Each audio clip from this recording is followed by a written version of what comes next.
It has been a little while since we checked on safety across the border, and while tourists continue to flock to Baja, the number of people being murdered in Tijuana continues to climb. Data gathered by Mexican government officials shows more than 500 homicides just within the last 8 months, but very few were at random. Carlos Correa is live at the U.S.-Mexico border with these alarming numbers. Carlos. And good afternoon to you. Leaders with the Trans-Border Institute report homicides over in Tijuana, just a few yards from where we're standing, are up by 36% over last year. They also say that 2016 is shaping up to be one of the most violent years since 2010.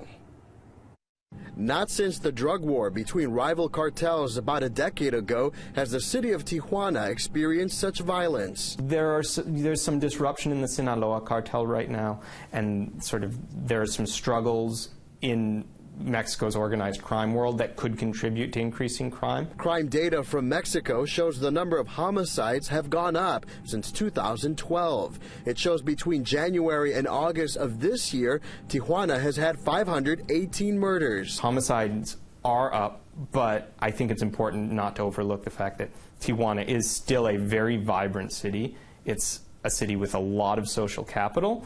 And so when we talk about an increase in homicide in Tijuana, we have to talk about it as a phenomenon that's produced by drug trafficking. To put the homicide rate in perspective, Trans-Border Institute researchers compare it to the crime rate in New Orleans and say, despite the murders, people are still traveling there. I walk a lot when I get here. When I come here, instead of taking a cab or anything, I walk all the way to the line to get back.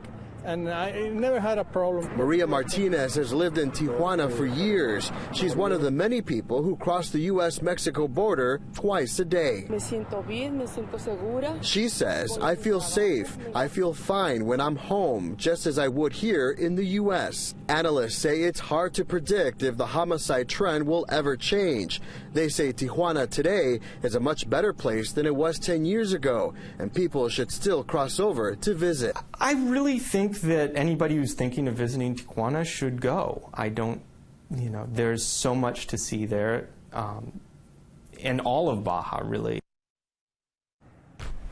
Faith leaders, civic groups, along with military officials and business organizations plan to meet later this month, gather and talk a little bit about how to reduce the violence. Reporting along the U.S.-Mexico border, I'm Carlos Correa, CW6 News.